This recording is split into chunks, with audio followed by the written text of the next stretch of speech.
Je mesure 1,91 m. La politique, ça commence par le respect. Et au premier chef, en l'occurrence, le respect des Français. Or, ça fait 4 fois, maintenant la 5e, que Emmanuel Macron balaye d'un revers de main ce qui est la réalité du paysage français. Si on n'a rien à cacher, il ne faut pas avoir peur. Il l'a fait balayer d'un revers de main, il l'a fait après les européennes, il l'a fait au lendemain des élections législatives, il l'a fait en nommant Michel Barnier, il l'a fait en nommant François Bayrou et il le fait aujourd'hui en nommant Sébastien Lecornu, c'est-à-dire en n'écoutant pas le souhait des Français. Il aurait fallu pressentir quelqu'un en respectant le suffrage, en respectant les Français, qu'on dégage des marges de manœuvre. Or, on voit bien que le président de la République est bloqué sur sa politique. Il ne veut pas changer de politique. Je crois qu'il n'a pas compris le bon fonctionnement de notre système démocratique. Ah! Nous sommes une démocratie. Ça veut dire que la liberté du peuple et sa souveraineté sont reconnues. Mais ça a une contrepartie. On a l'interdiction de la haine. Parce qu'on a le pouvoir de les changer. Je pense que quand on mettra les cons sur orbite, t'as pas fini de tourner.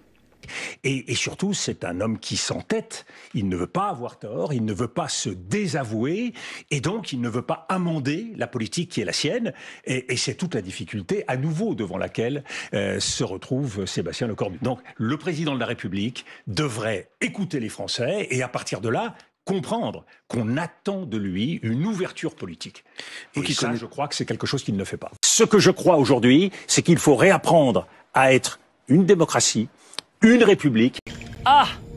Et aujourd'hui s'est installée dans notre société l'idée que nous ne serions plus dans une démocratie, qu'il y a une forme de dictature qui s'est installée. Mais allez en dictature! Une dictature, c'est un régime où une personne ou un clan décide des lois. Si la France, c'est cela, essayez la dictature et vous verrez. La dictature, elle justifie la haine. La dictature, elle justifie la violence pour en sortir. Mais il y a en démocratie un principe fondamental. Le respect de l'autre. L'interdiction de la violence. C'est un petit mental qui a une incapacité totale à s'extraire du présent. Parlez clairement, docteur. D'accord. En clair, il est incroyablement con. Et c'est pour ça que je défends l'idée que le point de départ, c'est de retrouver les attributs de la souveraineté. La souveraineté nationale, c'est l'héritage de la Révolution française et de la marche républicaine. Une souveraineté qui doit être une souveraineté populaire, c'est-à-dire que c'est bien le peuple qui est au cœur de la démocratie, mais aussi une souveraineté individuelle, une souveraineté des personnes, qui est un concept qu'Hannah Arendt a longuement défini. Eh bien, c'est cette capacité en conscience pour chacun à se situer et à ne pas se laisser emporter par des vagues populistes. Eh ben c'est propre, c'est net, c'est ça les Français.